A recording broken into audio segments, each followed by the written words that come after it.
Welcome to another webinar by the Institute of Risk Management in Doha. Personally, I'm very excited about today's topic. It's important to a lot of organizations, and I'm very excited about our panelists. I'm not going to introduce them. I'm going to only introduce Mr. Arn, who is going to be our facilitator today. With his extensive experience in risk management and governance, being here in Qatar for more than a decade, I believe. He's been like an advisor to ministers, advisors to board members. He's currently working in the Qatar Free Zone and in the governance of Qatar Free Zone. And I'm really, really proud to announce that Arn have thankfully accepted to co-chair the Institute of Risk Management Doha chapter along with me. I'm really honored to be working with Arn, and I'm really happy to all what the contribution he's been bringing to the forum and bringing to the chapter, and all of the stuff that he will bring to the chapter in the future. It's really lucky for all of us to have him with us. Just one thing quickly from me, guys, before we jump into today's sessions and the details of the Risk Champion, is a reminder of the Institute of Risk Management and its global training program that we currently have. Like the Institute of Risk Management has always been promoting risk management globally. We're very happy with the activities and the level of interactions we have here in Qatar, thankfully to all of our members and to all of our committee members. But it's also the website of the IRM have a lot of training options, and there are a number of actually certification. The IRM diploma is very highly respected certification in risk management. I think it's one of the few globally that you can take a diploma in risk management. And we do provide a lot of virtual courses and virtual training. We also have like special interest groups and in certain fields. So if you are in the field of oil and gas, there is a specific special interest groups for oil and gas that you can share with the globals. There is a special interest group for infrastructure, and all of that stuff will really help. As Arn is sharing, there is a lot of virtual courses and e-learning that is available. So I just like to remind you guys of that. And enough of me talking. I just want to pass to Arn the mic and thank him again for accepting the joining us in the leadership of the Institute of Risk Management Doha chapter. Arn, off to you. Hey, thank you so much for that really warm welcome, Hatem. That was really nice of you and very, very well received. I have to admit, it's one of the things about the IRM chapter here in Qatar. I've been very fortunate to work with like on a volunteer basis with Arthur, Dylan, Sean, and Rahat. And that's one thing that I really am appreciative of and grateful for, that I've been able to meet these really, you know, these well grounded people in risk management, and have been able to be challenged by them and learn from them. Now, one thing before we go any further, and I'll include you in that as well, Hatem, please don't, I almost realized that I forgot you. I apologize for that. I think I need some help. I need some feedback. Can you guys see the screen that I'm sharing in PowerPoint? Yes. Because okay, excellent. And we're now on the virtual courses, right? Correct. Okay, so what I'll do is I'm going to scroll really quickly back to the agenda of what we're doing. We've just started the introduction, so from 4:30 to 4:45. Can I interrupt? Sure.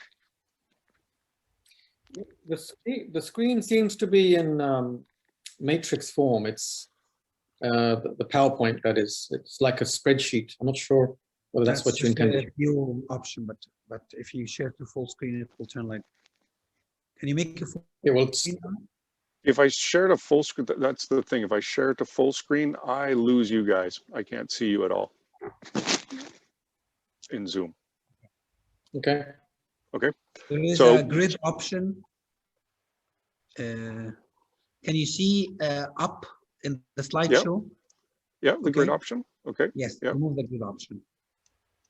And remove the ruler, remove the guideline. Okay.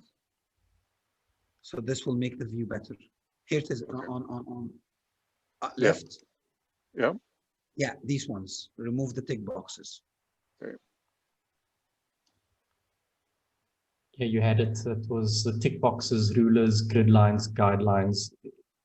Go Keep left. it. Go left more. Yeah. Go back to view. Go up to view. Sorry, guys. Yeah. Yeah, go left. Go. Down. Yeah. Go down. Right. Right. Yeah, down and right. Okay. You see the tick boxes? I don't see your Ah. anymore. Oops. So there is tick boxes. So go back to color. Jesus. Sorry. Okay. It's okay. Yeah. Go to color. Right. Good. Mhm. Now, increase, zoom in again. Okay. Zoom in again.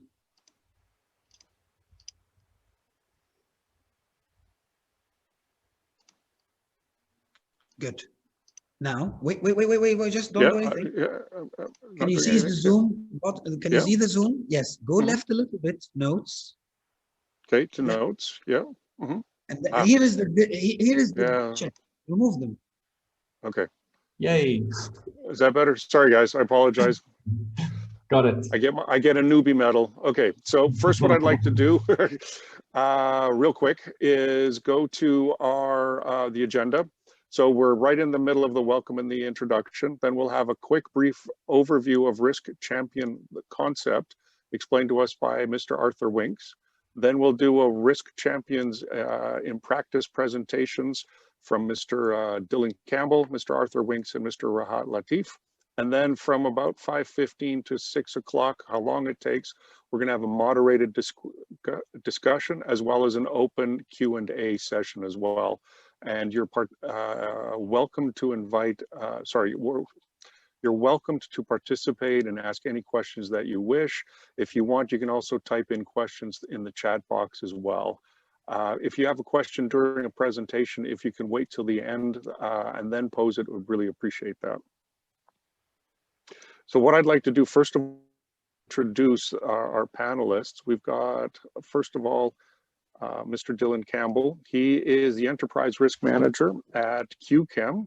He led the implementation of QCHEM's Enterprise Risk Management and Business Continuity Management processes. He has extensive risk management experience. He's worked in risk management, business continuity, process safety, and project risk management. And he's assisted the South African government draft an update to its major accident and hazard regulations. And he currently serves on the steering committee for the Institute of Risk Management, IRM, Qatar chapter. Then we have Mr. Rahat Latif. He's the head of enterprise risk and business continuity management at Qatar Gas. He started back in 2010 with Qatar Gas and set up the function there, including business continuity and resilience management. He's a board member of the IRM, and he currently chairs the Interest Groups Committee, which oversees the IRM special and regional interest groups around the world. He has over 22 years of experience in risk management in a variety of sectors in the UK, Europe, and the Middle East. And then we have Mr. Arthur Winks, who is the risk management specialist at Msheireb Properties. He's worked in the risk management field for over 15 years in a variety of positions throughout the Middle East and South Africa. He's currently risk specialist at Msheireb Properties in Doha, Qatar. He holds a bachelor's degree in mathematics and an MBA from Warwick Business School, and he also currently serves on the Institute of Risk Management, the Qatar chapter. So before we start, Arthur, I'd like to give you the floor so you could give us a nice high overview of the risk champion concept. Thank you, Arn, and thank you for the introduction. The risk champion concept, I'm sure, is familiar to everyone who's joined the discussion today. But it's something I think that we don't talk about enough, and probably haven't explored as much as we should have.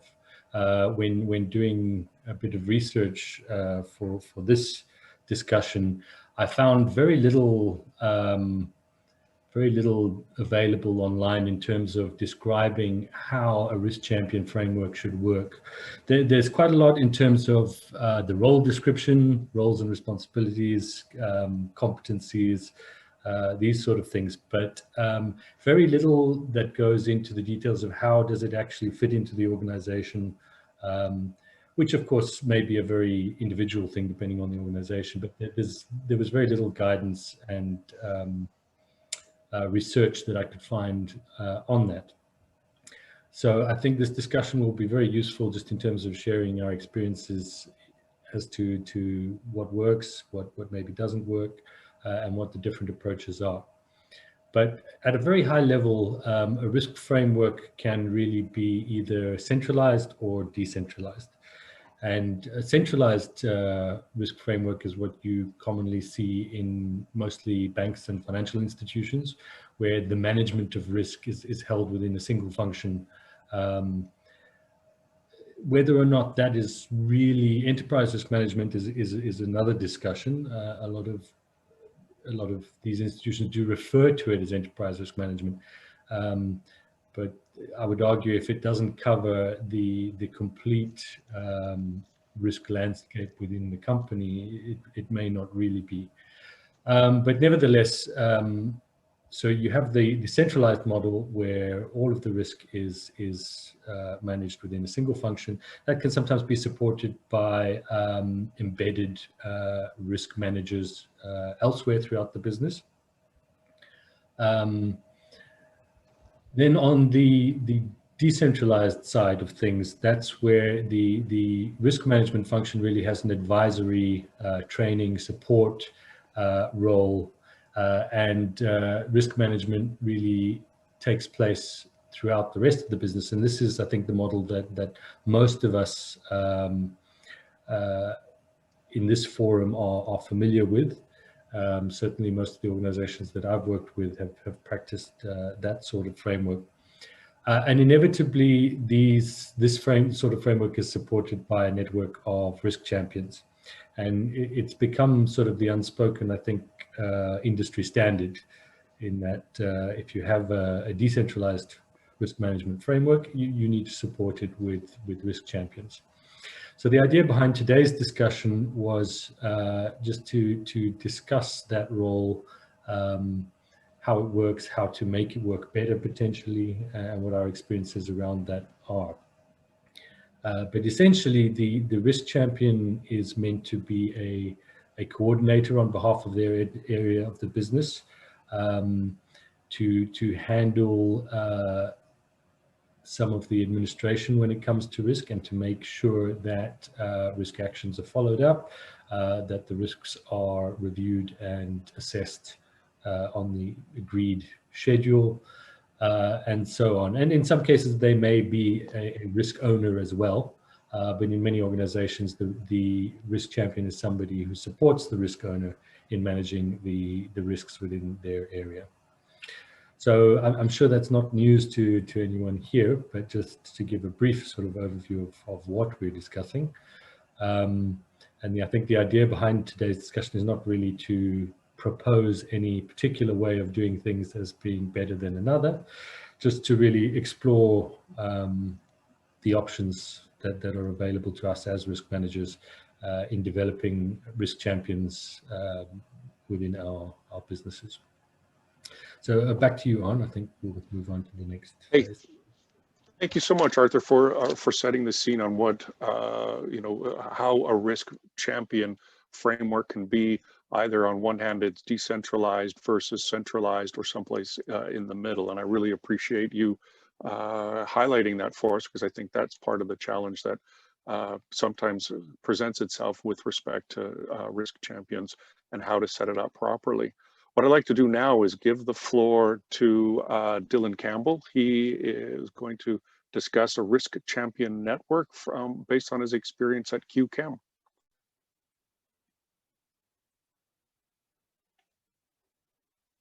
still on mute. Thanks, On. Just by Anytime. way of introduction, QCHEM has been operating its risk management program since about 2015. So we're about 5 or 6 years old into our process. From day one, the system was designed with an IRM or risk management champion model in mind. So we use a decentralized or distributed model, as Arthur had indicated, where each department or section within our company is supported by a risk champion.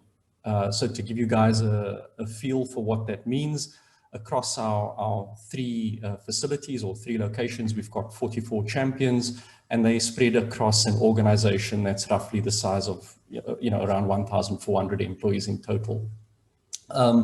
Each champion is nominated by his supervisor or head, and typically what we advocate for is someone that's relatively senior, so that they can have influence on their department, or if not, someone who is maybe not very experienced but shows a lot of potential. And normally these types of individuals have good prospects for promotion. And maybe as an aside, I will say quite pleasingly that many of our ERM champions actually do go on to be promoted into senior positions within the company. We make sure that they are well trained. So we have a formally developed training program that's run by myself. And the training is about on tools and techniques, but also about the system as a whole. We ensure that all champions are, once they've gone through the training, they go through detailed training every 3 years. And then there's an annual computer-based awareness training that they also do as part of our corporate training program. We also like to make sure that they are well resourced, and what that means is we try to remove as many roadblocks as possible or impediments as possible to allowing them to do their work. So we have a dedicated risk management intranet site, and that houses all sorts of training material and reference material.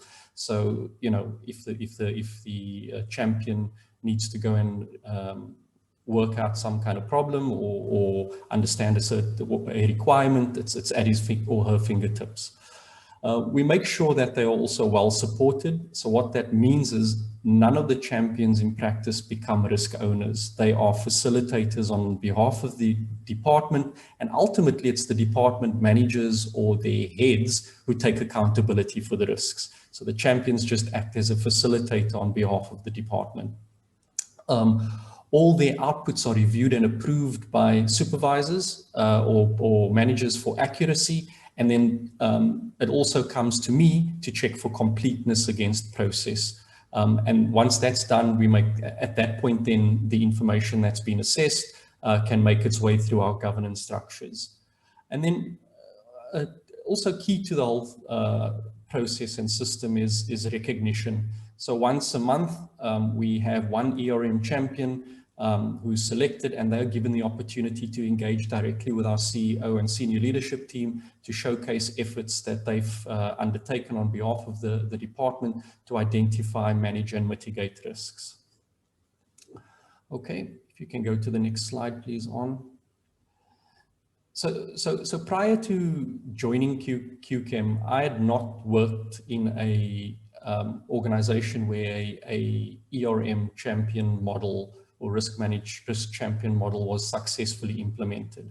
At previous organizations, we had attempted this, but unsuccessfully. And when looking at QCHEM, I tried to understand, what was it about QCHEM, especially because it's been so young that they managed to be successful and get a well-supported ERM champion program. And I managed to think of a few things, and this is purely my point of view here. So the first thing to say is our ERM process sits inside a wider operational excellence management system that's fully bought into and supported by our senior leadership team. I think if that wasn't there, and I guess it also shows in that recognition model I just mentioned, I don't think we'd get the support that we currently have. Then following on from that, participation by our champions and by extension the rest of the department is its own reward. So what do I mean by that? Well, we've linked our risk management process directly to funding and budgetary approval. So top risks that are approved by our site leadership receive prioritization in mitigation funding. So that incentivizes participation by the champions and the departments to analyze risks properly, because if they do it properly and they get the support for it, then they also get the funding. We also then maintain a champions leaderboard. So what do I mean by that? On an annual basis, the company has a dedicated IRM calendar that runs over a couple of months, where the whole company takes stock and assesses and identifies risks. And what we keep as part of that process is a transparent league table, where all the champions are presented together with respect to their performance through the calendar. Good performers are acknowledged, but laggers are supported, not punished. So if we have some champions who are falling a bit behind, and the thing I forgot to mention is these are not single roles, right? They're not employed to be risk champions. This is part of a wider responsibility. So sometimes, you know, work gets in the way, and you know, they're not always able to necessarily complete things to exact schedule.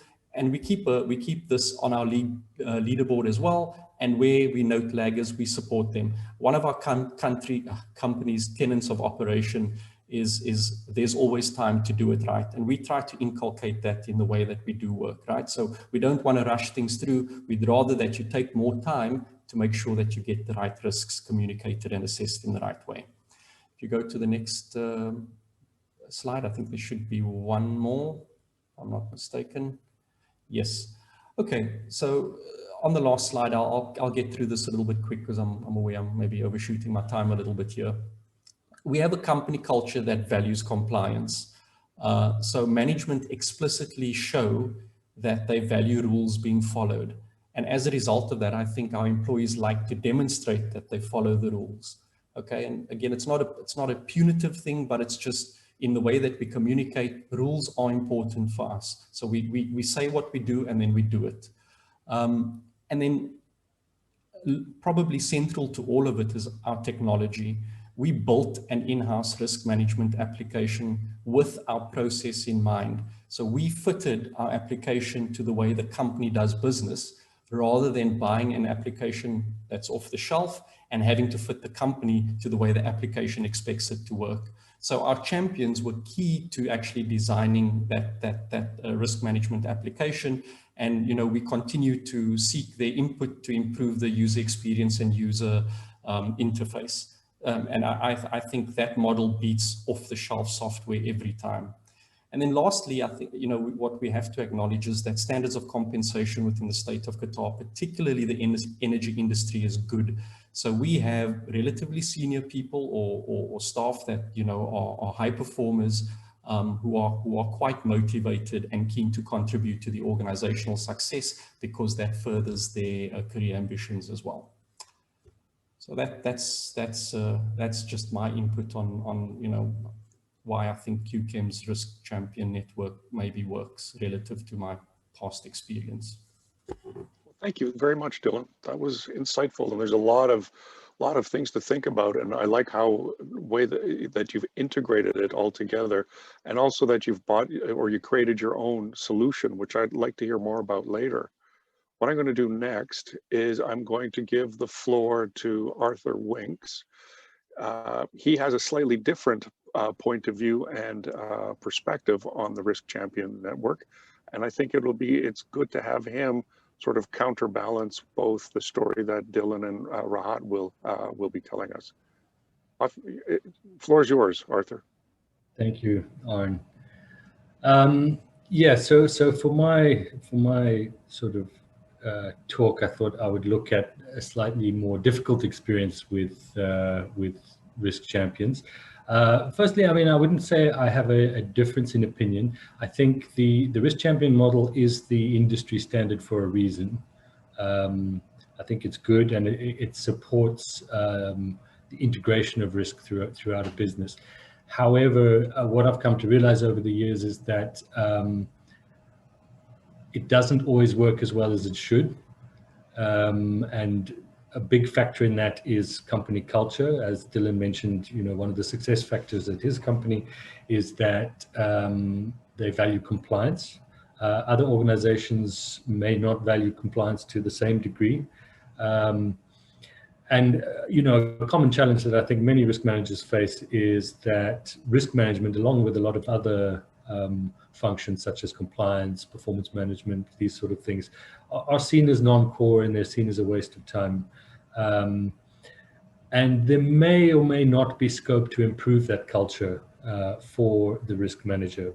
But part of our role is to make risk management work as best as it can and deliver the most value that it can, regardless of the company culture. So, of course, we work to try and change it and improve it as far as possible. But in one of the companies I worked with, we were faced with this problem.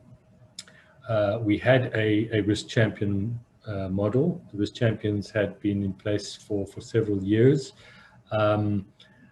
But what this had inadvertently led to is a lack of engagement and awareness by other staff and managers of the risk management process.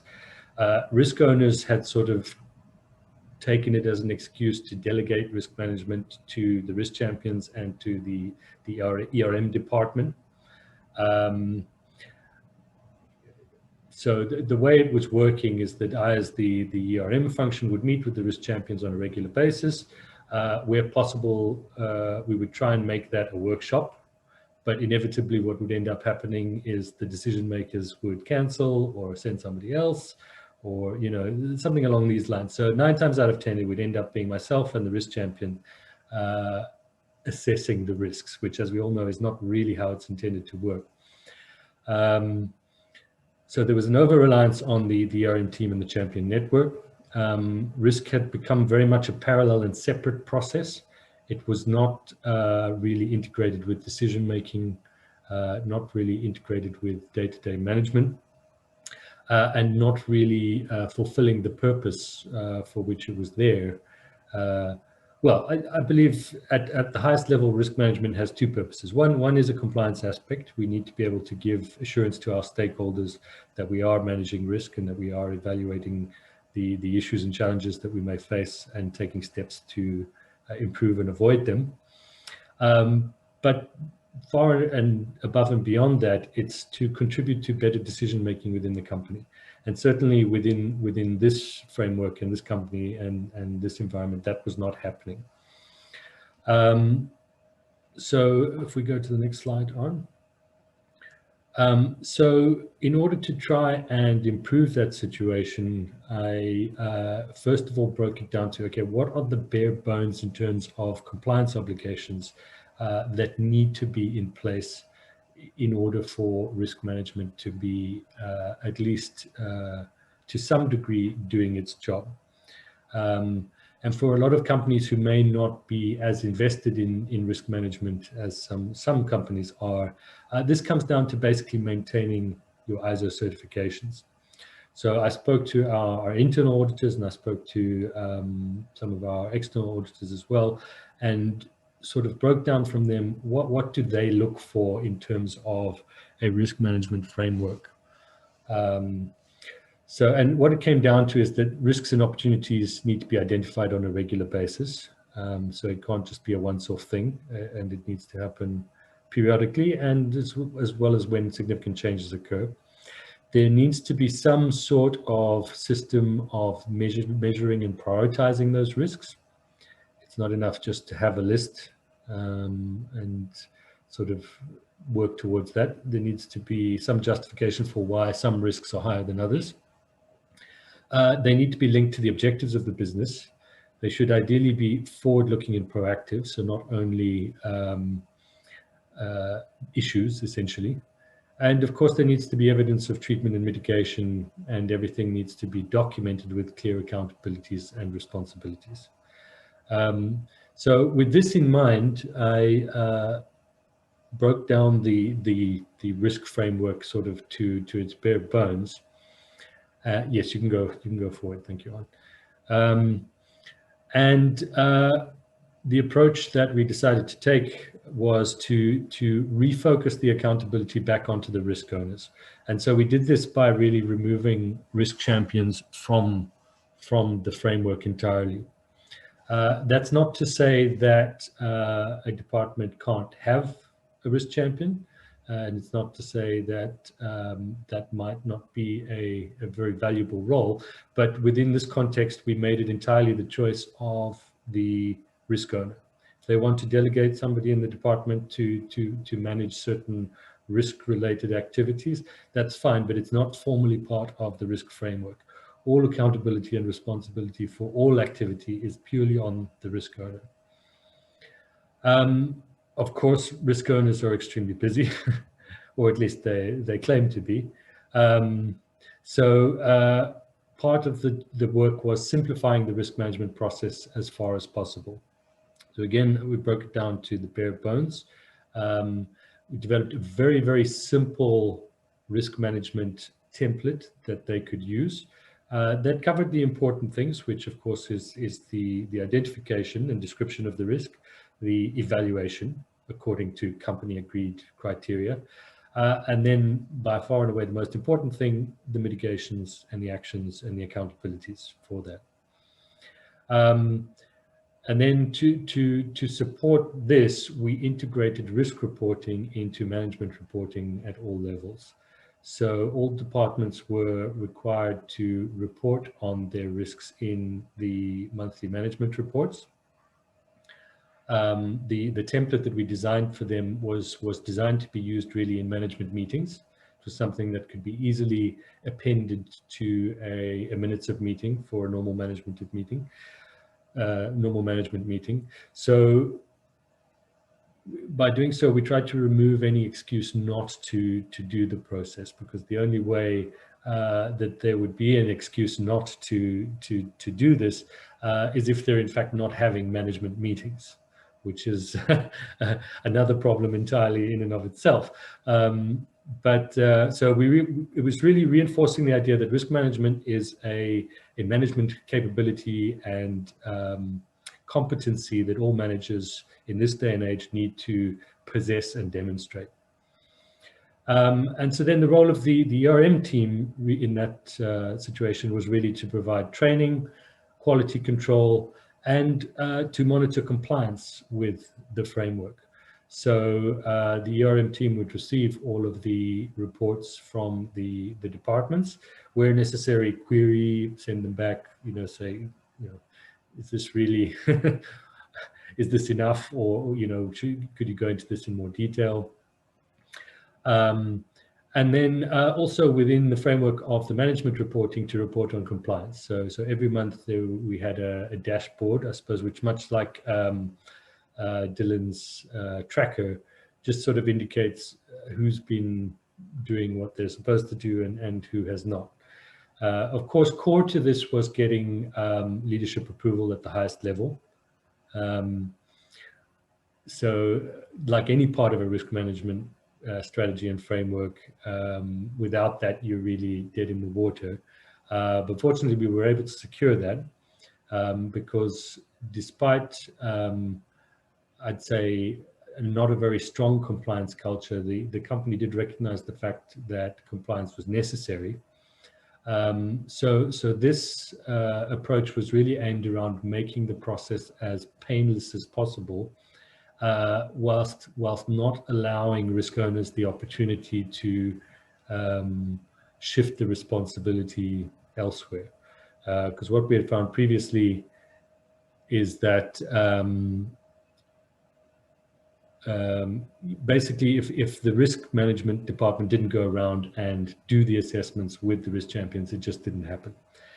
We tried re-educating awareness, we tried both with risk champions and with risk owners.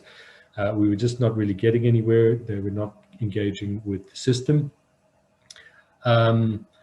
So what we found with this approach is that it brought risk management much more in line with the decision-making process, which, at least in my opinion, is one of the most important aspects of risk management, by ensuring that it was discussed in the same forum as those decisions were being made. And for some of the larger departments, what they did is they would have weekly management meetings where they would discuss a range of different things. They had mandatory meeting agenda items, and they would select 2 or 3 risks to discuss each week. And over the course of 2 or 3 months would cover the risk portfolio for their area.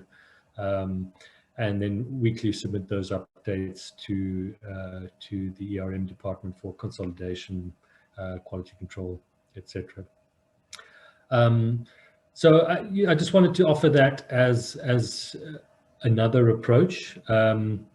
I don't want to put it forward as a better approach. I think in that particular context, it was a necessary approach, just because risk management in its previous form was not really adding significant value. I think this strategy is something that a company can build on in time to make risk management more pervasive, more embedded. And as I said, it doesn't preclude the use of risk champions, but just they don't form part of the formal framework within this context. Yeah, it almost seems as if it's everything but the risk champion. You've still got the same process, but not identifying one individual. Very interesting. Thank you so very much, Arthur. I appreciate that. Well, what I'm going to do now is give the mic and the floor to Rahat Latif. He is going to share with us his view on the approach to risk champions at Qatar Gas. And Rahat, please take it away. Thank you, Arn, and thank you, fellow panelists. Very pleased to be here, share my experience. The advantage or disadvantage of being the last speaker is that everything's been said already, and you learn a lot from what's been said so far. But an interesting perspective. My experience, I'd say, is very much mirrors Dylan's. I can appreciate and sympathize with Arthur's plight. And I think for me, it underscores the importance of a prevailing culture, that unless you have top-down commitment, almost everything doesn't work if you try to apply it in risk. Let alone risk champions, you just don't get the buy-in. Basically, that's what we're saying. We're not getting the buy-in. So, I mean, I think that's where the problem lies in a lot of places.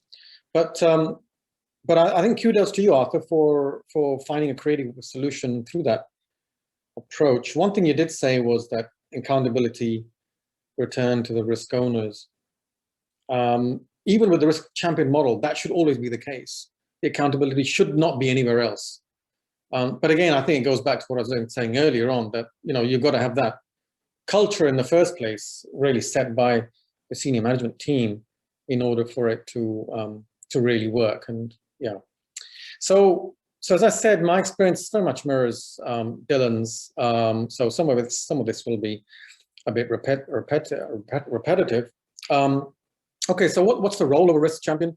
I mean, it can go from being a coordinator and an administrator to being an expert, and I'll explain that in a minute. It does, some of our risk champions are experts in their field, so there's a range of skill sets there. They help you in the IRM to implement the risk management in their area. Basically, they're what I say later on is they're your legs. Especially in a large organization, and I'm talking about large organizations now, which is mostly what I've been involved in my career. So in large organizations, they're really your eyes and ears on the ground and your legs to really implement the process. They facilitate risk reviews and assessments. Good ones do it very well. They maintain the quality and integrity of the process in their area. They produce interim reports. They're also the teachers and trainers, some of them, the good ones. So the role, what I'm trying to say is the role does vary from organization to organization, also from person to person, depending on where they are in their in their expertise and their career. The value they bring is enormous, in my opinion. I would say that they're essential for embedding the process. I'm not sure how we would do without them, to be very honest. Typically what happens in large organizations, the ERM team doesn't grow with the size of the organization. It never has done. At most, it stays within the 2 to 3 people, if that, right?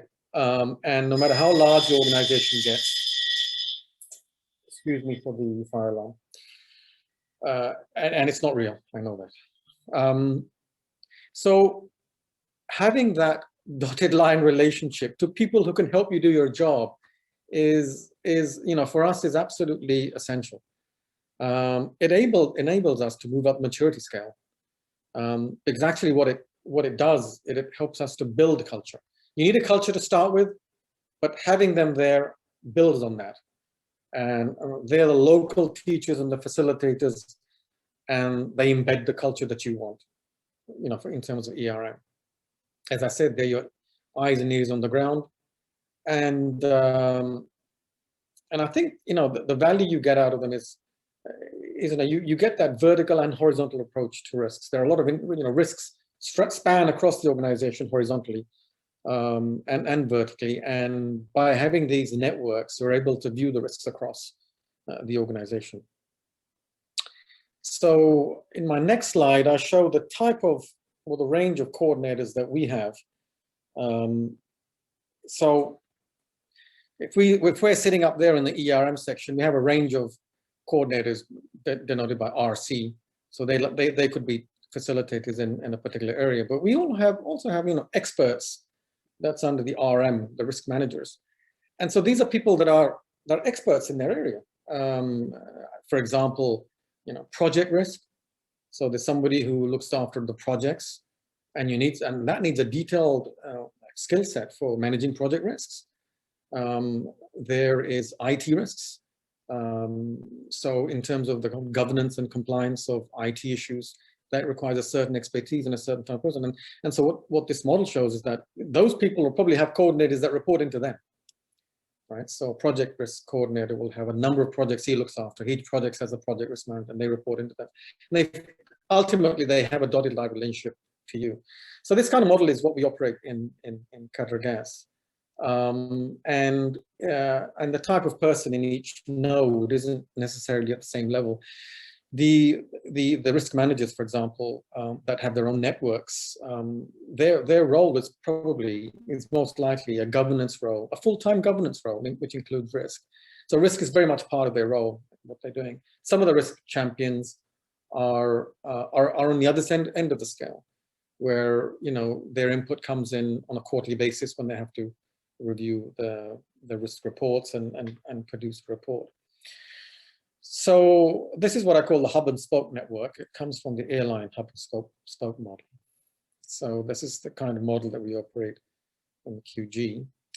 Going on to the next slide. Some challenges already mentioned. I think both Dylan and Arthur mentioned all of these. It's day job versus part-time role. They all have a day job. Most of them have a day job to perform in their areas, and balancing the requirements and demands of that day job versus risks is a challenge. Having said that, what I've noticed more and more over the last 10 years is that instead of risk being a separate function to their day job, it's actually part of their role. Part of their role, part of their decision making is very much risk-based. So it's not so alien to what they do. And so that's the added benefit of time and of resources and of the commitment that management puts in and places on the role. We in the ERM team have a dotted relationship to all of them. It's not even a reporting to relationship. We depend on them. So that's a challenge sometimes. We have to be very careful. We can't tell them what to do. We can't tell them how much time they should submit. We can only request. But again, that's a balancing act which you have to undertake, and there are ways around that. For example, building job specs, building a role, having it in your job description, that sort of thing. So it becomes part, as I said, it becomes part of their role. Motivation and interest, of course, that's also mentioned, helping them to maintain that motivation and that interest. And I'll talk about some of those, how to get around some of that, and to build on that in a minute. Another challenge is, some of these, a lot of the respondents, in fact, all of them are appointed by their line. So there are all kinds of ways and the reasons why that happens, why they're appointed by the line. Sometimes they may be too junior, in which case you've got a lot more junior in the respect of risk management, not necessarily junior in terms of the time in the company or age. And sometimes they may be too senior, they may be too busy to perform this role. So again, I think that's something which we need to watch, and the ERM does give its advice on that front in terms of what kind of roles and experience levels they should be. In some of our areas, the champions that are appointed are specially trained for that area. So those are they automatically become champions for us. And finally, in terms of challenges, we must never forget, what's in it for them? What's in it for me? Why should I do this role? It's always very, very important to consider that and to have an answer to that. The motivation to do this on top of their current role, do it on top of their day job. How does it benefit them? So how do we encourage and motivate and get the best? By encouraging and motivating, in turn, getting the best out of your network. Well, there has to be win-win outcomes. As I said, what's in it for me? There has to be something, what's in it for me, for them, and not just, in the ERM team benefiting us. I would say that it's a great opportunity for champions to build both their technical skills and risk management, but also behavior and soft skills. If you look at the type of roles and duties that they have to perform, there's a lot of pushing and influencing and facilitating and reviewing. A lot of that requires good people skills. And so for the youngsters, it's a great way of stepping up and exercising. And if they've got their support of their management and their team, it's a great way of building on those skills and getting known in the organization. And of course, through this process, they will build their CVs in terms of managing risk. It's an ideal way for them to better understand the organization. Instead of being in a role just in their particular area, it gives them the opportunity to understand organization-wide interfaces and issues and concerns and objectives. It helps them to step out of their function and to view the organization top down in terms of how what they're doing influences other things. And none of this should be understated in terms of the the approach and the vision it gives people the opportunity to do. I think, of course, as mentioned already, regular training and regular refresher training is important. I really love the idea of having a portal that Dylan mentioned. It's something that we also started right at the beginning. We haven't done as much as we I think would like to. I think there's a lot more building the role into the job specification and giving credit for that in performance reviews. That's a motivating factor.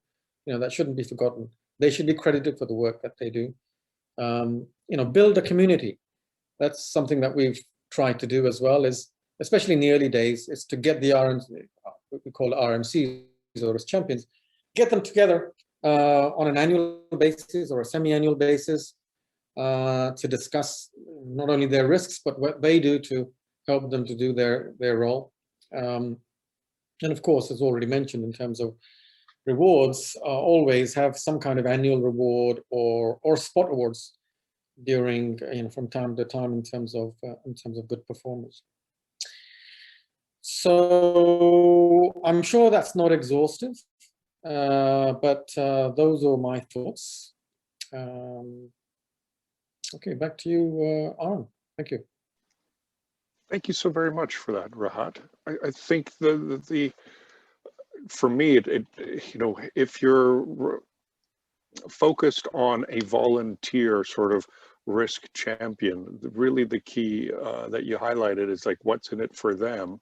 And I can see all of the non-financial benefits accruing to someone who becomes a risk champion, especially if they're younger or mid-career, would really make sense. And you'd think you'd have people lining up to volunteer. How have people responded in Qatar Gas to these opportunities provided to them by, being a risk manager or a risk champion? Very well. Very well. I think we have a very active, we call them risk management coordinators, RMC network. And we depend on them a lot. So does management. And that's the thing. It's not us, they're managers. They have a dependability on them. The facilitation role is very much in their hands. But in the end, you see, it's the senior management have to report their risks. So they're accountable for their risks. So they have to depend on the champions in order for them to be accountable for their risks. So it is. I mean, we're lucky in that respect, in that there is sponsorship in risk management as a whole. A lot of decisions are made on the basis of risk. So risk is part of our management system. It's one of the 5 pillars. We shall be a risk-based organization. We make decisions based on risk. It's an enormous help. It helps my job enormously and my teams to have that in place, because it's so with that background, with that in place in the background, then the risk champions are more than eager, I think, to jump on, and I think they're credited with doing a very, very important role within Qatar Gas. Because that seems to be then the maybe a linchpin, is making it something that is really tangible and adds value to the organization, rather than what might just be an exercise in futility of having to fill out paper and then not getting any feedback back from either their management or the senior management team. Dylan, you unmuted. Would you like to add? Yeah, I mean, I completely agree with all the points that Rahat made, but I do think, one thing that, and I mentioned this in one of my points, was you also got to try and make sure that your participation in your process itself is a reward, right? If you can find a way to directly link budgetary approval for expenditure on risk mitigations to the output of your process, then that is a motivator for everyone, the champions, but he also gets the support from his colleagues, because they're going to be coming to him saying, hey, this is a big risk, and we need to bring this to management's attention, because if we don't, it's not going to get the priority for mitigation. So the process itself also needs to reward the effort that gets put into risk management. And then I don't think many champions realize it when they first become champions. And I think Rahat, he raised this as a point, as probably Arthur too. And that's that you do get to know the business. You get to see a part of the company that perhaps the rest of your colleagues just don't get, and that can be really, really useful as you move up the career ladder. So being a risk champion, again, although you may not realize it immediately, is a reward, because it gives you that additional experience that you probably would have missed otherwise.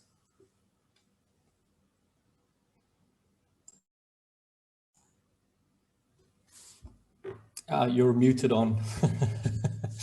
Got you. It's the watchword for 2020 and now 2021. You're on mute. Okay, we have a question from Nawal Katabi, and they ask, would we have a different approach for product-based organization versus a service-based organization with respect to a risk champion's, having a risk champion framework in place? Excellent question. I thought, yeah, absolutely. Arthur, do you want to have a go before? Yeah, I've worked in both types of industries. Personally, I think the determining factor, as we've discussed, is much more around company culture rather than whether it's product based or service based. Ideally, product-based companies, I think, are more accustomed to dealing with things like quality control and ISO 9000 and these sort of things. So there may be it may be, I think, easier in that respect to impress the importance of processes like risk management within that sort of framework. And I think in a lot of service-based industries, it's perhaps not as familiar. But I don't think that in itself would dictate the approach. That's my feeling. It depends much more on the company culture, the support of management, and also to a certain extent the quality of the personnel at your disposal. That is a factor as well in some cases. I have worked in some organizations where risk champions just really needed a lot of support. They were not professionally at the level yet where they could do most of those activities and responsibilities on their own. That is, of course, something that can be developed over time, but yeah. Maybe I can also just add to that. The key incentive for having a risk champion model is to make sure that your risks are managed by the subject matter experts, right? That risk is not managed by the risk manager, risk is managed by business. So whether you're in the service industry, I was a consultant once before I joined QCHEM, or whether you're in a sort of a manufacturing or product environment, right? The question you need to ask is, how important is it for me to make sure that I distribute responsibility for risk management as low down into the organization as possible? And if it's important, whether your service or product, then I would say you need to look at having a champion type model if it's appropriate or possible. Hope that answers your question. I see that Nawal has joined us. I'm going to unmute you, Nawal. Would you like to engage? More than welcome to. Thank you, Arn. So the idea is, actually, thank you so much for the webinar. It's really eye-opener, especially when you mentioned about the compliance culture, because our experience with risk champions is more similar to Arthur's experience.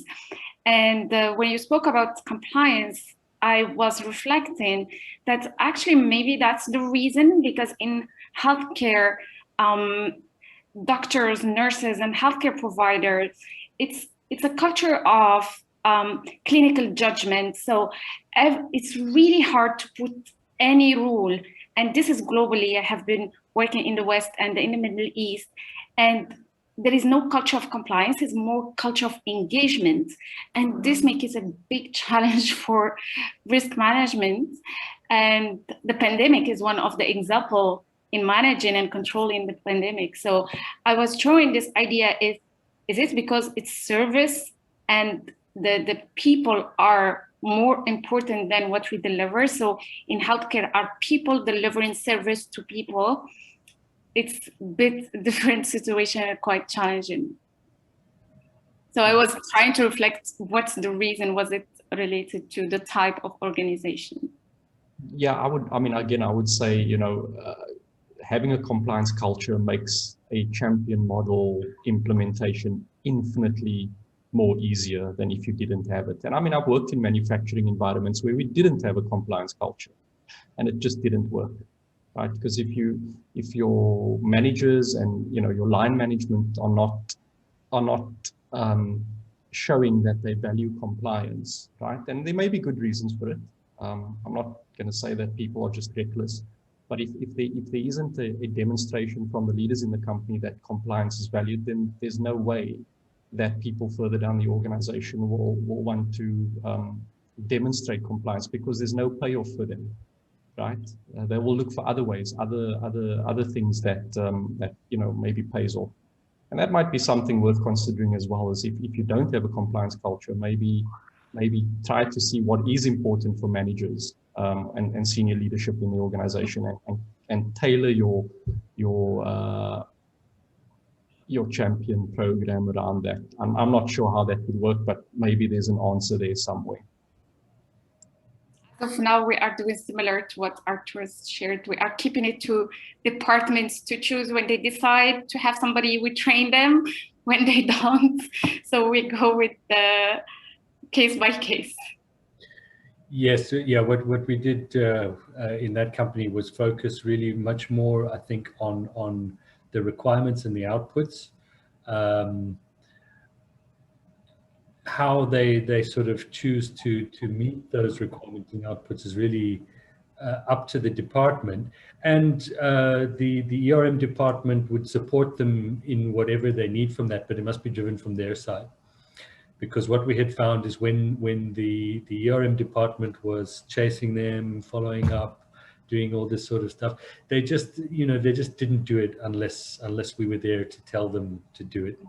So by laying out very clearly, this is what's expected of you, and management is expecting of this of you, and if you don't deliver this, it will be reported that you haven't delivered it. And then on the side of that, also saying, we are here to give you any support you need. If you'd like us to come there and facilitate sessions every week, we'll happily do that, but you must call us to come and do that. We're not going to come and call you. That's really nice. Thank you. Yeah, and in that instance, I think it produced a better result, but I wouldn't say the best result. The best result, I still firmly believe, is one where both your risk owners and your risk champions are engaged. Your risk owners recognize that the risk champions are only there to support them. Ultimately, risk management is still their job within the context of whatever their work is. But just something that occurred when you were talking about the healthcare industry, and also particularly, I think, in relation to service industries, it's a little bit of an aside from risk champions. But I think particularly within environments like that, it's important to foster general risk management skills amongst all staff, because in environments like that, you'll be much more likely to face an unusual situation where people need to make risk-based decisions on the spot. There isn't time to get a group together, and so building in things like organizational resilience and a good business continuity management culture and those sort of skills, I think, is very important, or even more important in an environment like that. Thank you. That's very interesting.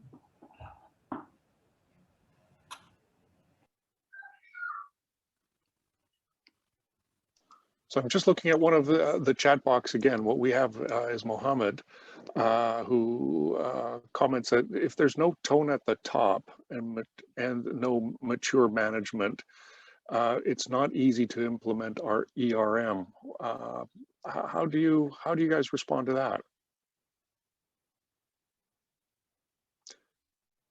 In terms of no tone at the top, you don't have buy-in from management. Maybe it's a new company. What sort of problems, or how would you respond to that? Rahat, please. Makes it very, very challenging. Makes it very, very challenging. In fact, I would say that many of the issues and problems.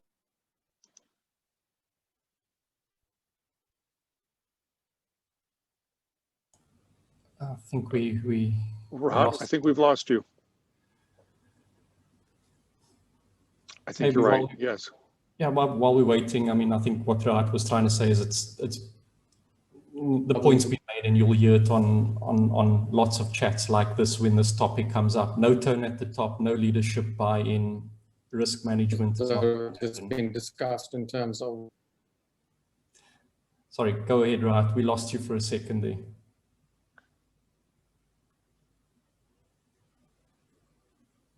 I think his connection is dropping out. Yeah, and he just disappeared. So yeah, so maybe, I mean, just to kind of please go ahead. Help round off that answer. If there is no tone at the top, then you know, before you basically do anything, I think the idea is to try and achieve that as a risk manager. Are you back with us, Rahat? I can see you. Yeah, sorry about that. No worries, please continue. Okay, I think we were talking about senior management commitment, sponsorship. Yeah, I think it just makes life so much more difficult. A lot of the issues that have been discussed about embedding and getting accountability and ownership all stem from that fact. And there are ways you can get around that, but ultimately it's not ideal. You know, as Arthur just mentioned, I mean, I think he's tried everything to make it work and to make it easier for people to adopt risk management as an approach as part of their daily activities. But it's not ideal. It's not ideal, and it's not. And I just wonder, and I know it's difficult. You know, how much attention should you be giving and putting at senior management level? Because if you put effort there, then it can solve a lot of these issues, I think. And I think, you know, one way around that, if it's not in place already, is to make one of the chief operating officers, you know, ultimately accountable for risk in the organization, and you know, get sponsorship in that way.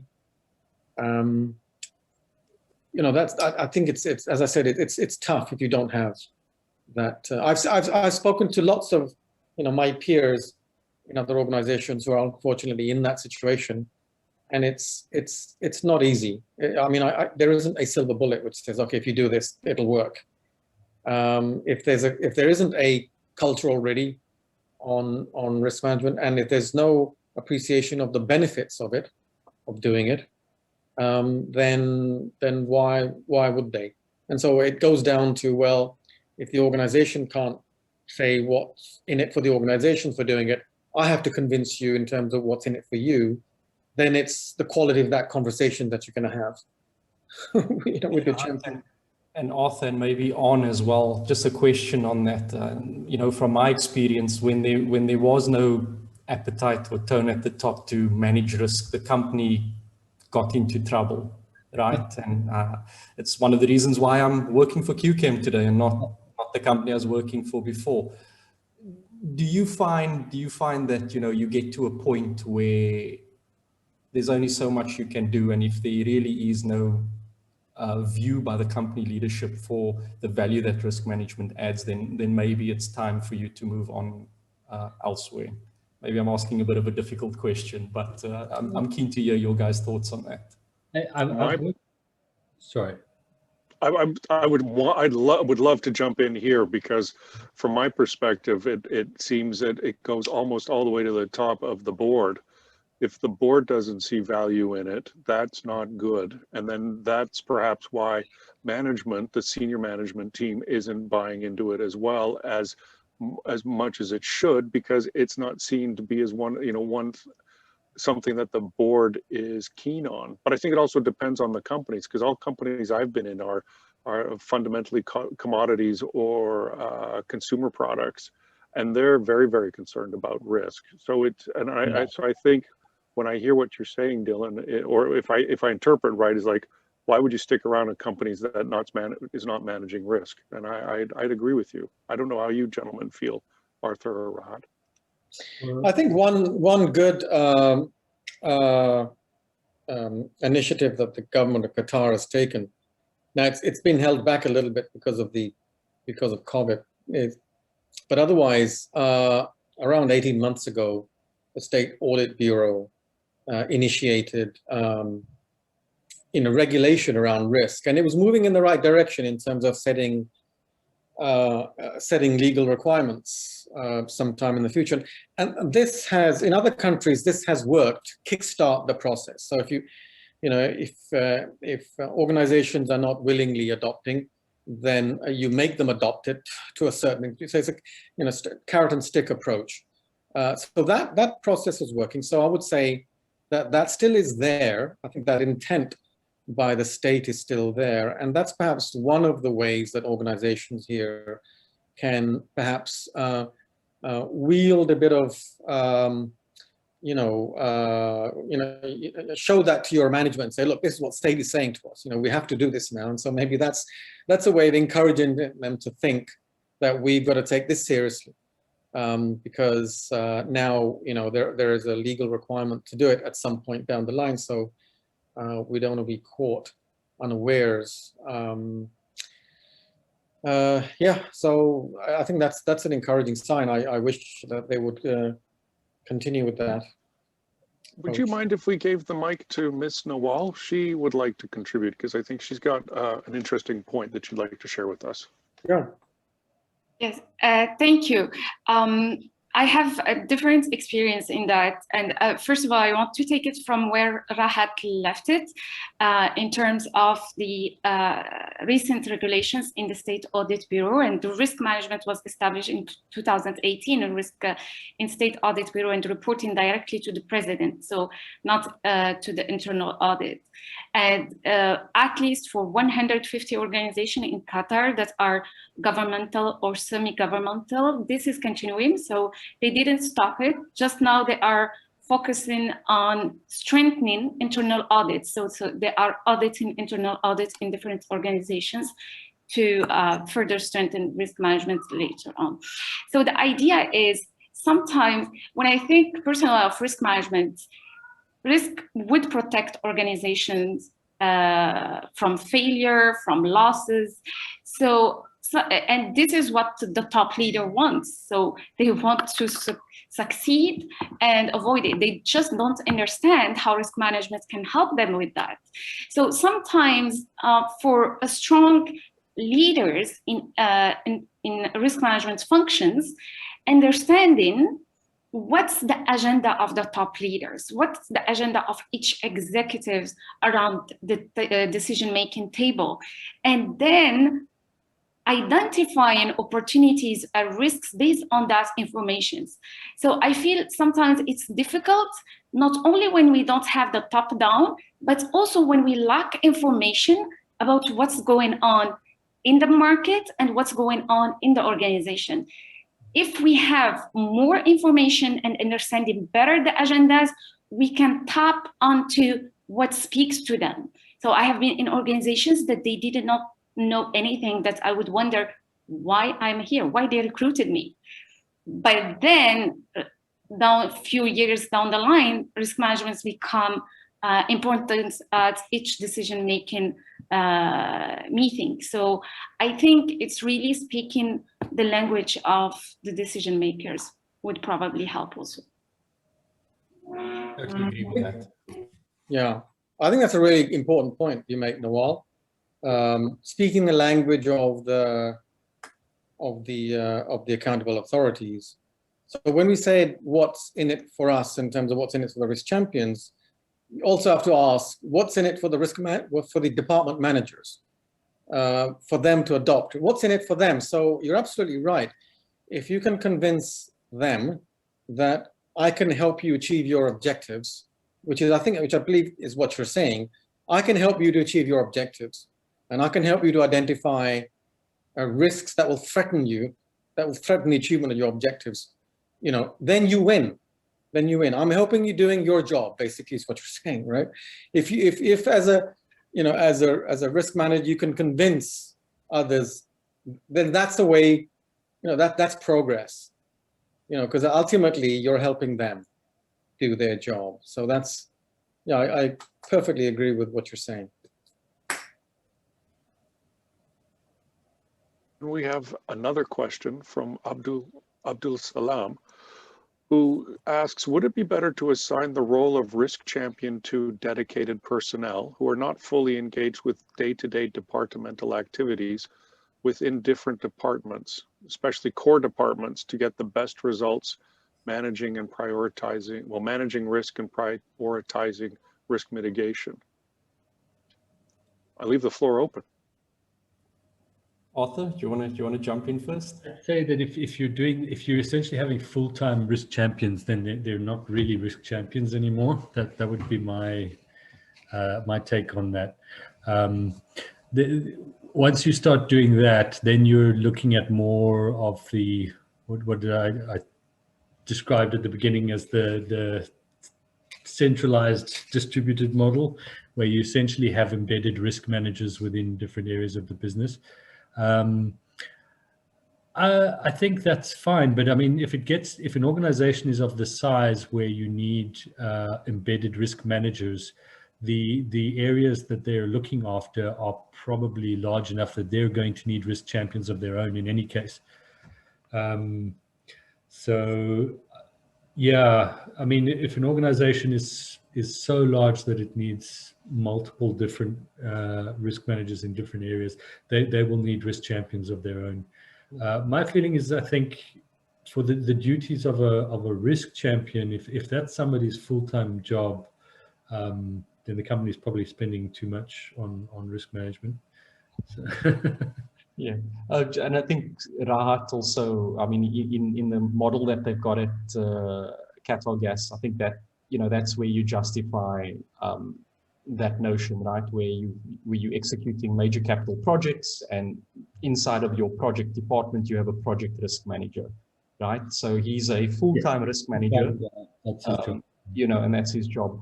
But I would say that the goal of a champions model, just going back to the point earlier on, the goal of a champions model is to make sure that risk is managed by the people who are operating their process or their activity, right? You don't want risk to be managed by the risk manager, right? Unless it's, as Rahat said earlier on, you've got a project risk manager in your department, or maybe an IT risk and governance function. And then, as what Arthur said, you invariably have champions reporting to that person. But risk should be owned and managed by the business, not the risk manager. How about just having a full-time, let's say, risk champion secretariat to help with all of the admin burden? If people are, we're having that in the company I'm at now, where we need a secretary for all of our management committees because we have so many of them. And I'm just wondering, is maybe if, instead of having someone who's responsible, but maybe having a full-time support person who can help these risk champions. Well, We're a fairly large, sorry, I interrupted someone. Go ahead, Rahat. Yeah, I mean, we're a fairly large organization, and we haven't felt the need for that. Just to manage the, we tend to manage it within the team, and we're a fairly small team. I think the level of interaction that occurs, there are peaks and troughs, and so I think most organizations will, report on a quarterly basis.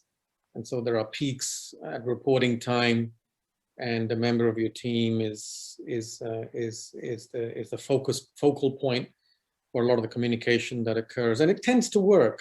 At other times, there's communications. As I said, we're a large organization. We haven't felt the need to have somebody specifically dedicated as a secretarial role for risk champions. As Dylan mentioned earlier, and if you've got with the technology we have, and with SharePoint and with portals and all the rest of it, I think all of that helps us to manage the network. That's my take on it. Totally agree with that. I think you want to try and just remove as many roadblocks for people to engage with your risk identification and assessment process as possible. And I mean, if you are finding that your champions are complaining about too much admin, it's probably a sign that you need to be looking at technology, because I find that's where technology really can help make the process more efficient. And it doesn't have to cost a lot of money either, which is quite good.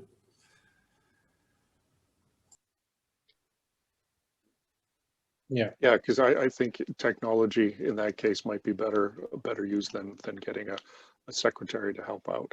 Now we have a question here from Hamza, and give me a second. It's how do we convince profit departments that are looking for targets and hate risks and hate to say that they are that they face risks, to assign a risk champion? So you've got a department, it's, let's say like the core department, and it says, yeah, we're fine, we don't have any risks. How do you how do you get them to get a risk champion in place, or even to consider that they might have risk? Because face it, we've been in this part of the world for a while, where many times a business owner will say, I don't face any risk, and it's like, well, maybe you don't understand what risk is, but you do. So how will we go about solving that? I can give you an answer from QCHEM's perspective, but maybe, I don't know, Arthur, you've got a broad grin. Do you want to jump in first? Go ahead. I suspect I know what your answer is. So one of the things we do on an annual basis, because even inside of a mature champions network, you still sometimes come across groups, managers or champions saying, look, we did a good job identifying risk, in the last cycle, we really don't have any more risks to identify. Okay, so let's prove it, right? Give me your departmental objectives for the year. Were you subject to any audit engagements or third-party assessments that identified gaps? And you kind of give them prompts, right? And then I said, look, and even if you go through this process and you still say to me, I've got no risks, then fine. I'm satisfied that at least you said, against my 5 objectives, I've considered it against objective 1, no risk identified. I mean, it literally goes to that level, right? Where they confirm against each objective or each, what we call in QCHEM, a risk input, which is effectively a third-party view on your organization or your process. No risk identified, and often going through that process, we will uncover some risks. So basically, don't stop by, we've got no risks, okay, and then move on. Challenge that and go a little bit deeper. Yeah, I would. If I can go next, I agree with Dylan, very much so. I remember many years ago. In one part of the organization, I found the management very reluctant to raise any red risks, and the reason for that was because red risks were seen as bad. It was personally bad on them. It was like they were not doing their job because they had red risks, and this is part of culture. So there's a cultural aspect to this in which, you got to convince, almost do the opposite. Say, unless you've got some risks, you're not doing your job. Almost the opposite has to exist in order to change that culture, firstly. The second part, I think, is around the history of incidents, and as Dylan has mentioned. So where's the evidence? So how did we do last year? Okay, so these were our objectives, these are our profit targets, but we didn't achieve. And why didn't we achieve? Something happened, something occurred. Could we have predicted that? Possibly. Right. So look at history. And the third aspect, which I've seen in organizations, is peer pressure. It's pure peer pressure. You have a number of departments who are very proactive in being transparent about their risks, and you come to one of them and they say, we don't have any. Well, it creates a bit of a exposure there that, that's being the odd one out there. There is a bit of peer pressure but you have to get to that level. right? You have to get to that level where that kind of has effect. So so yeah, there's some of the experience I've had in dealing with that. I think cultural, data, and then peer pressure. Can I follow up on that observation, Rahat? Because I think it's really key. Because on one hand, everyone is afraid of not, being labeled not doing their job. Yet, I know you perhaps tried to flip it around with saying, well, if you don't have risk, you're not doing your job. But what was it? How, in terms of making like someone become more comfortable with it. Is it by identifying that no, this is not doing your job? It's about the fact that there's just inherent risk. How did you, I'd like to explore that more, because for me, it's oftentimes, it's very personal when you say, someone says, or they respond to, what are your risks? They go, oh, I don't have any. And they're very strident. How have you gone about addressing that? A bit of a hammer and incentive approach. Firstly, the hammer approach is, okay, we're going to put it in your job description that you have to identify risks. The carrot approach is you show us how you mitigate them, right? So you got a red risk down to a green level.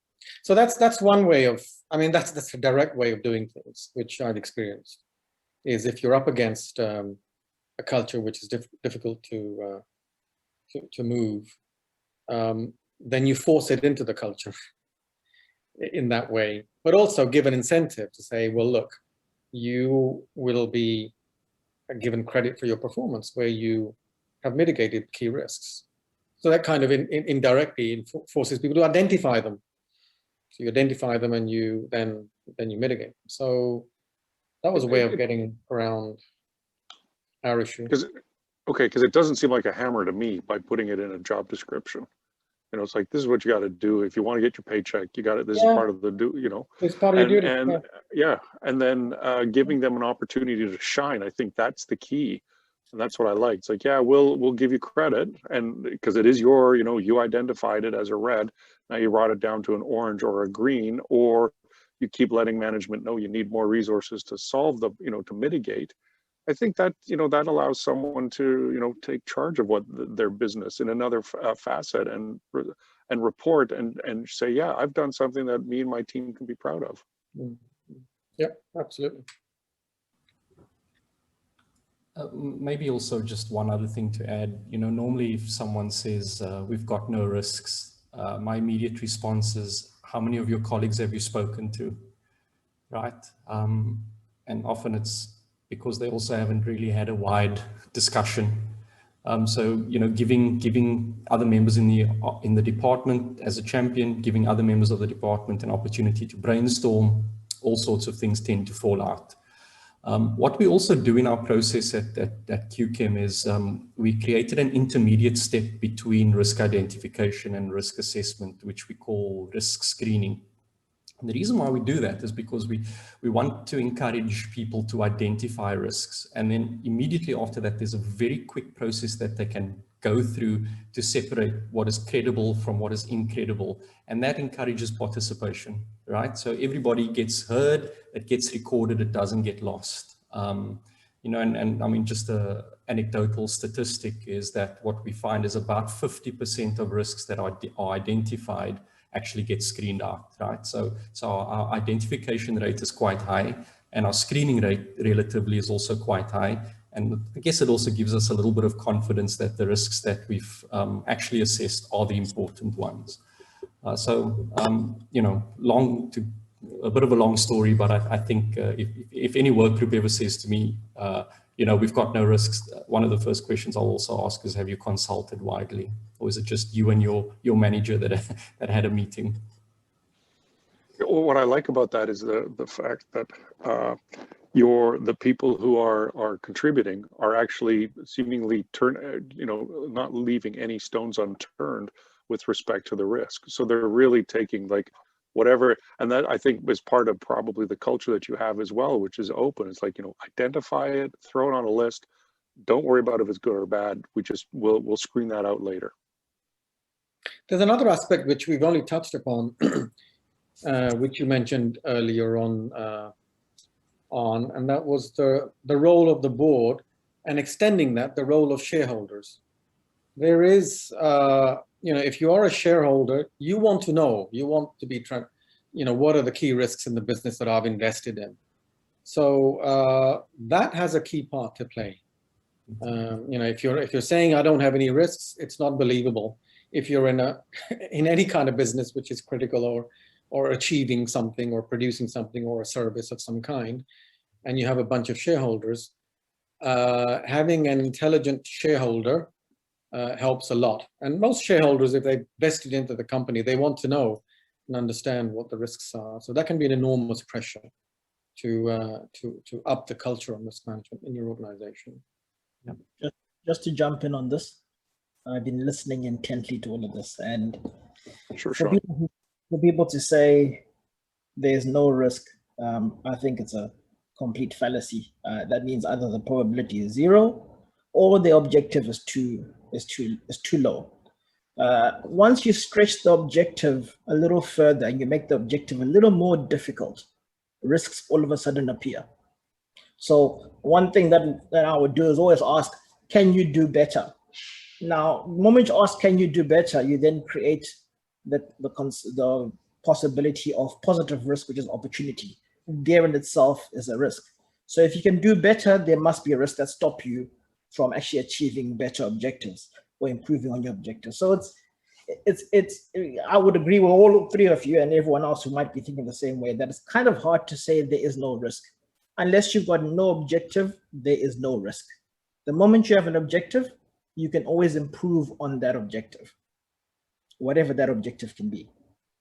Therefore, there will be always risk, positive or negative.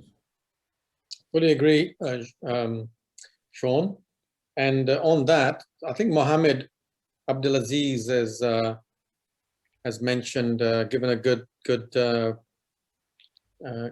comment on that.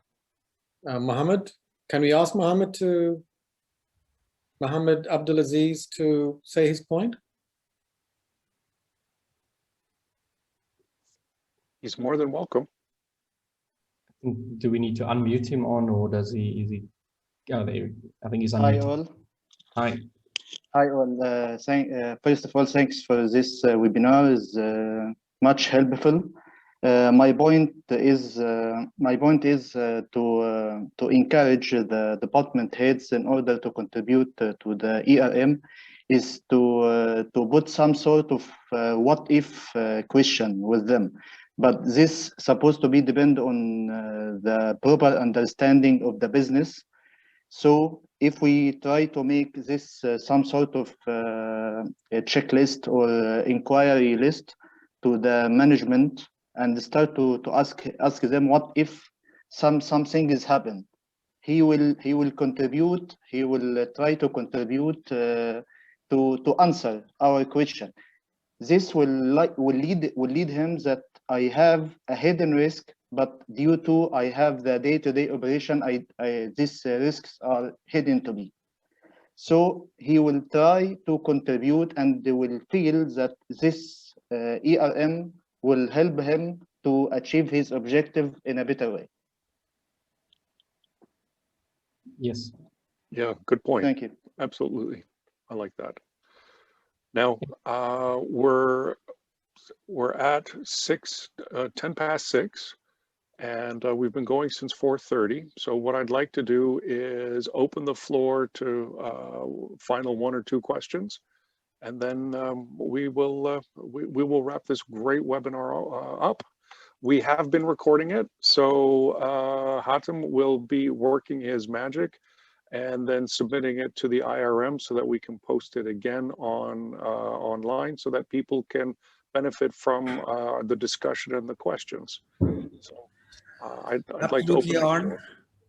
Absolutely, hey, Arn, you're right. I'm here. The fact that the session is recorded is great. And wow, it's been very, very interactive, very rich session. I think a lot of people would love to see the views again. I cannot thank the different views enough. always great when we have different views of the same thing, help us understand more. Again, can't thank you, Arn, enough for the great facilitation today. When you mentioned my name, I thought I should jump in. I'm glad you did.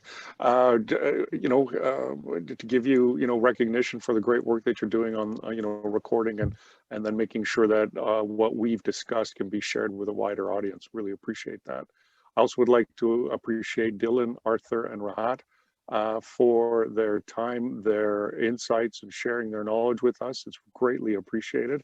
And then I also wanted to thank Nawal, Abdusalam, Hamza, as well as Mohammed for posing questions and getting involved. That's one thing that we'd like to encourage, is that everybody is encouraged to participate either in whatever way that makes you feel most comfortable. And you have to know that you're in a space where everyone's a risk manager, everyone wants to learn, no one knows better than the other person.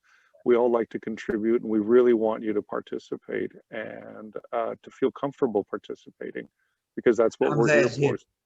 Hamza is here, by the way. Hey, Hamza, how are you? Right on. Guys, can I have asked for one thing? Can I ask everybody to enable video and take a very nice picture for social media, because social.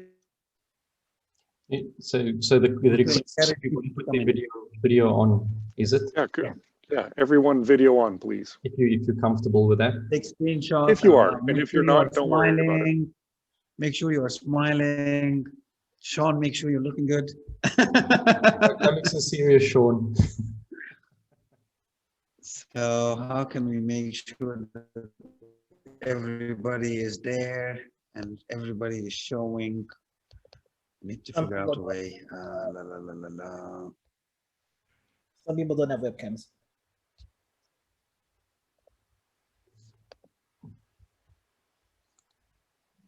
Trying to take a screenshot. I don't know why it doesn't show in the way that Do I print want screen it to. and then just paste it into a Word document. No, gallery view. I was just waiting for a gallery view. Ah, Wow, gotcha. I have a lot of people. We do. So I'm putting a gallery view. So guys, I would like to enable video for the last minute. If not, I am going to be ready to take a picture. I'll let you know whenever I want you all to be looking cool. That never happens. Are you ready? Oh. Okay, are you ready? Smile. Okay, guys, I'm gonna take the picture now. Smile. Yep, smile. Hey, Brian, didn't see Awesome. you. Ah, cool. Hey, wow, Brian, guys. it's been ages. Your white smile. One please, question I want to guys. know. Oh, I'm still gonna take the picture, so smile now.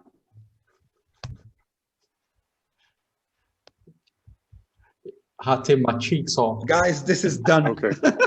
Just out of interest, It's very important. It's very important. just out of interest, what countries are represented here? That's exactly what I was going to ask, because I see someone with a beautiful stone wall and some really, really beautiful green in their window. Yeah, Speaking I to was you, wondering John. myself. That's John Field. Yeah. I'm from the UK. Awesome. Welcome. In Glad to have you. What part of UK? Hertfordshire. So I'm actually in Harpenden, if you know it. It's not that far from London, I know it very well. near Luton Airport. All right, yeah. I'm from Barnet. Right on. Well, with that, I'd like to again thank everyone for participating, for all of your questions, and I look forward to, we will be having another one in a couple of weeks' time, and we'll be sending out information on that shortly. Thank you again, everyone, and I hope you have a good evening. Thank you. Well done, Bye-bye. Aaron. Yeah, thank you, everybody. Thank A good session. Good evening. Thanks, Awesome. Brian. Cheers.